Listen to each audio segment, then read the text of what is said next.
Mm. Um, yeah, so I'm having some issues. I reset the internet. Catherine just sent me a message. She's like, "Are you okay?"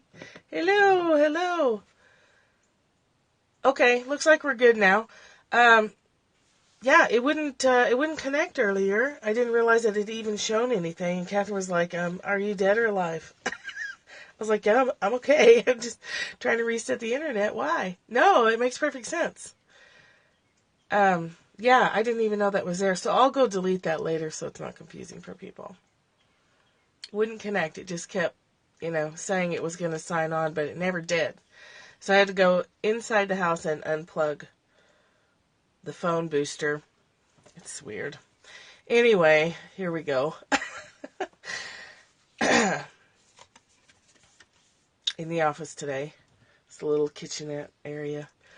I want to go out on the deck, but I wanted to visit this little guy too because he's in here. I know, right? Periscope tease.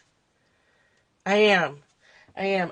I will try mostly to scope from the deck because I like that better. Good morning. But with the little kitty in here, I feel like I need to just go ahead and come on out because I don't want him to get lonely. Here's our truth bomb for today. He is kitty. Here he comes. Come on. Well, he'll get up here in my lap eventually. He's doing well. Has weakness in his hind legs. Like he struggles to jump from the floor to the top of the crate, which isn't very far.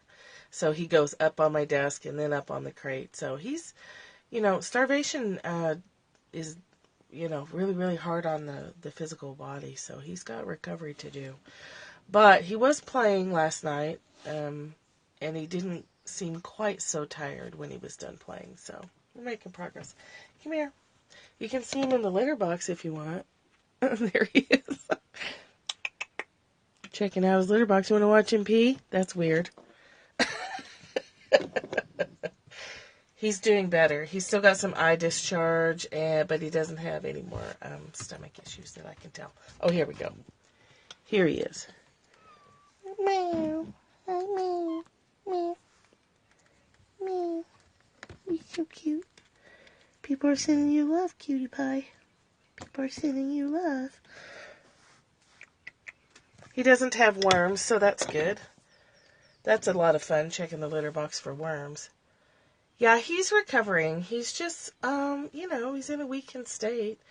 He was starving for a long time. He's all bony but he's slowing down on his eating already. So we've had him since Friday night, and he's not eating quite so.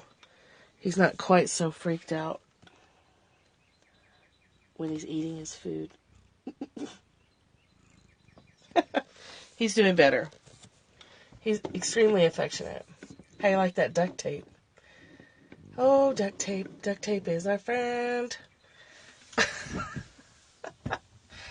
Well, he let himself be caught. His hunger finally overcame his fear and he started yelling. So that's really how we got him, is he let us get him. He let me get him. So our truth bomb for today is, what do you really want to happen? There's things we say we want to happen, but if we look at our behavior, we have to ask ourselves what we really want to happen.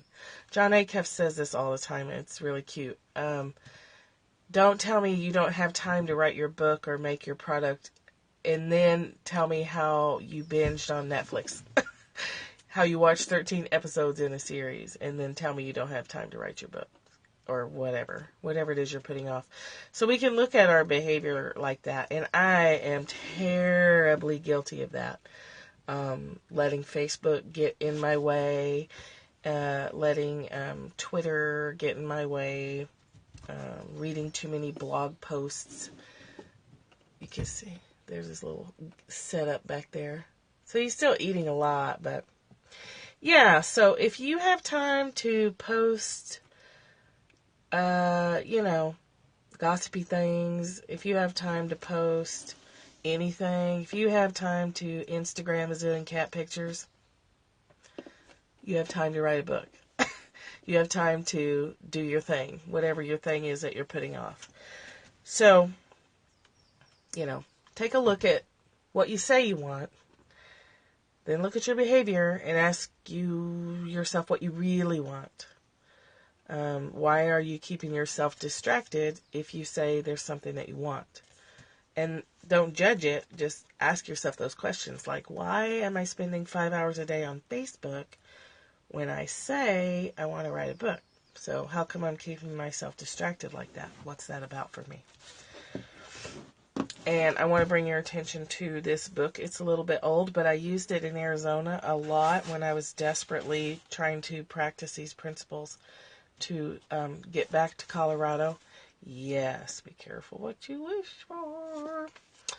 Ask and it is given. Yes, cat pictures are needed. I know, right? You just might get it. You just might get that book contract and then have to deal with all the reasons why you're not writing. Asking It Is Given, Learning to Manifest Your Desires by Esther and Jerry Hicks.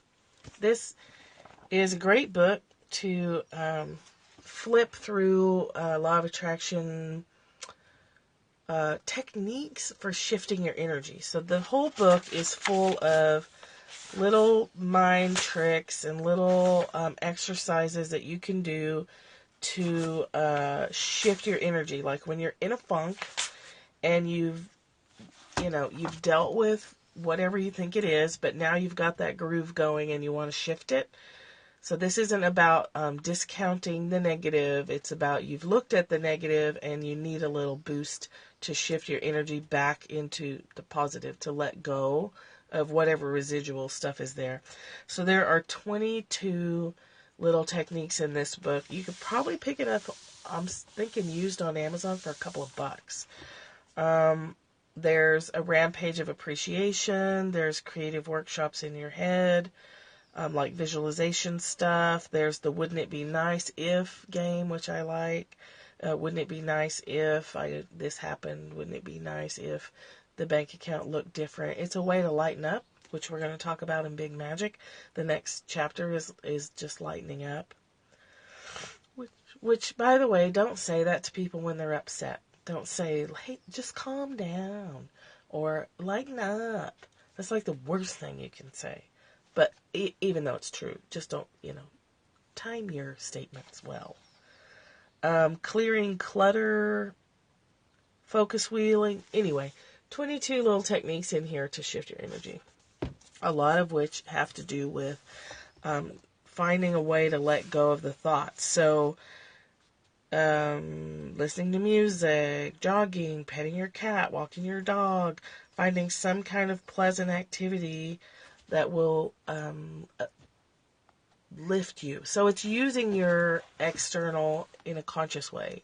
So too often we let our external circumstances make us feel bad because we aren't paying attention. So we see something on the news, or we notice that there's dishes in the sink and we don't want to, or we don't have the time to clear it up and it makes us feel weird, or, whatever it is that bothers you in your life.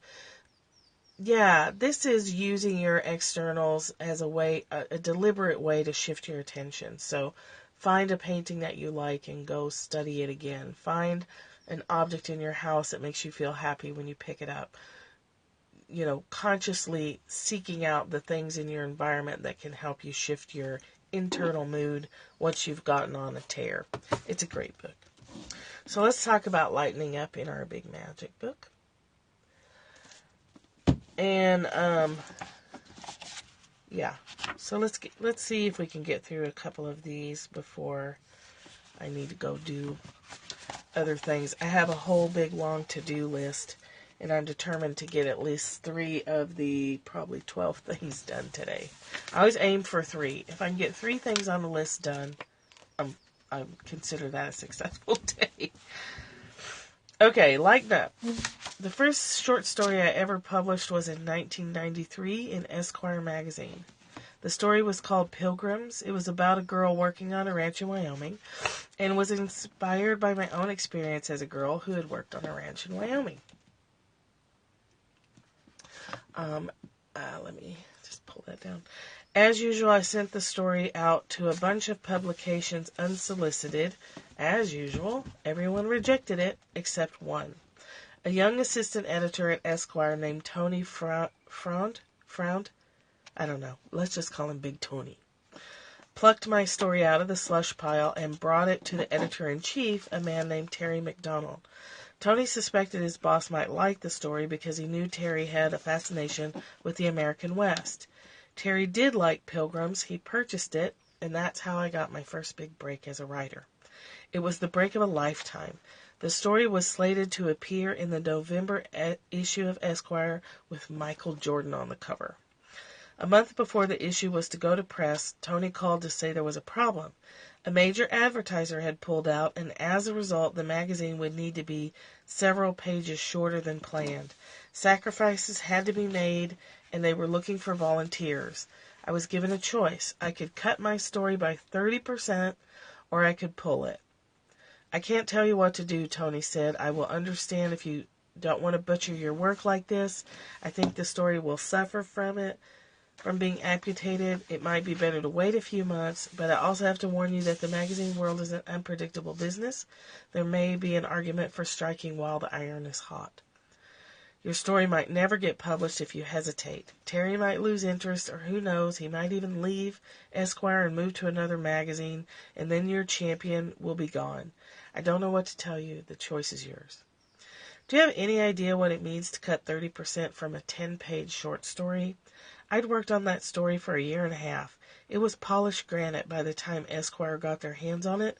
There was not a superfluous word in it. What's more, I felt that Pilgrims was the best thing I'd ever written, and as far as I knew, I might never write that well again. It was deeply precious to me, the blood of my blood. I couldn't imagine how the story would even make sense anymore, amputated like that. Above all, my dignity as an artist was offended by the very idea of mutilating my life's best work simply because a car company had pulled an advertisement from a men's magazine. What about integrity? What about honor? What about pride? If artists do not uphold a standard of incorruptibility in this nefarious world, who will? On the other hand, screw it. Because let's be honest, it wasn't the Magna Carta we were talking about here. It was a short story about a cowgirl and her boyfriend. I grabbed a red pencil and I cut that thing down to the bone. The initial devastation to the narrative was shocking. It had no meaning or logic anymore. It was literary carnage. But that's when things started to get interesting. Looking over this hacked-up mess, it dawned on me this was a fantastic creative challenge. Could I still manage to make it work? I began suturing the narrative back into a sort of sense. As I pieced and pinned sentences together, I realized the cuts had indeed transformed the entire tone of the story, but not necessarily in a bad way. The new version was neither better nor worse than the old version. It was just profoundly different. It was leaner and harder, not unappealingly austere. Austere? I don't know how to say that word. I never would have written that way naturally. I hadn't known I could write that way, and that revelation alone intrigued me.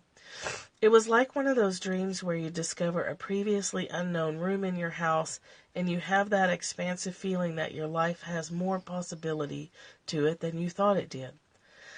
I was amazed to discover that my work could be played with so roughly, torn apart, chopped up, reassembled, and that it could survive, perhaps even thrive within its new parameters. What you produce is not necessarily always sacred, I realized, just because you think it's sacred. What is sacred is the time you spend working on the project and what that time does to expand your imagination and what that expanded imagination does to transform your life. The more lightly you can pass that time, the brighter your existence becomes. So all it took was her to see the problem as a creative challenge rather than as a big burden or an insult or any of the other negative paths she could have taken. Had she stayed in that negative mind frame of like where she started, of being offended and, being like, no, this is impossible, her story, it might have still gotten published, but it could have been delayed. The timing was, you know, if your article or whatever is purchased by Esquire magazine and they want you to cut it, then you cut it. That's what I would do. I would cut the hell out of that thing. You know, you had, like you said, you got to strike when the iron is hot. But we can get too attached to our creations, and sometimes you have to rip it up and start over. I mean, luckily she was able to just, cut it out and put it back together, and it still worked. There's been the worst thing that I can experience is to have to start a drawing over. And it's very rare that I have to start it completely over, because I had a great teacher and she stopped me from ripping up the paper often and said, you don't have to start completely over. You can just, you can just make these little adjustments and everything will come into line. But it was hard for me to even make those little adjustments, because once it's there, you don't want to mess with it. You don't want to adapt it and edit it. I have a hard time editing my work, partly because it's uncomfortable to go back and read what I wrote, and partly because sometimes I just get hooked on a phrase or the way a paragraph is written, and I'll resist the knowledge of having that feeling in my gut that it doesn't quite work. Ben makes his students start over. Oh my God, he's cruel. Yeah, she just taught me how to not trash the whole thing, but to look at the parts that weren't working and just adjust those. Oh my God. That's terrible. Tell him to quit. That's mean. That's cruel and unusual punishment. Yeah, she was a very nice teacher. She's an amazing woman. Judith Dickinson. She's on Facebook, and now she's posting progression photos, and her work is just astounding. It took a light year leap when I was studying with her. She went from being already amazing to uber amazing, and it was incredible to be able to watch her, even after almost a whole lifetime of drawing and painting, still take a leap. Judith Dickinson, Dickinson, Judith, Judith. I feel really honored that I got to see a master take a leap to an uber master, whatever is past master. And I'm seeing that the screen is really glitchy. Our internet signal is trash today. Is it freezing up a lot on your ends?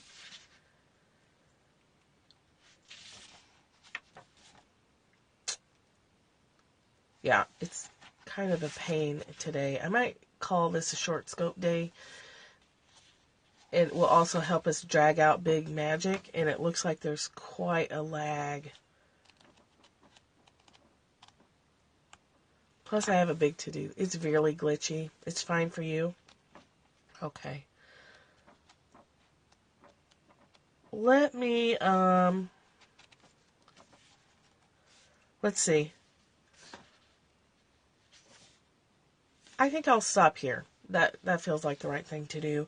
It's super short today, but usually my scopes are way long. So, let's have a short day. And, so for today, for you guys, look at what you say you want to happen, and then ask yourself if there's a part of you that's not on board. So it's the one foot on the gas and one foot on the brake kind of feeling, like you say you're trying to go forward, but there's somebody's got the foot on the brake. So take a look at that and take a look at your activities. For me, I can scroll back through Facebook and I can see how much time I wasted, or how much time I spent during the day distracted. And then also I'm thinking of putting together a couples desire map workshop it wouldn't cost as much as 2 individual tickets. My workshops are $345 for 5 weeks. So I would, find a different price point, but desire map for couples sounds interesting to me. And it, there's no risk in throwing it out there and seeing if people are interested. So keep that in mind. All right. Much love to you. Sorry for the glitchy day today. And we'll talk to you tomorrow, which is Thursday. So I'll still be here, and possibly I can scope from the deck tomorrow. Oh, and there's a little kitty shot for you. He's so cute. All right, love you guys. Have a wonderful day today.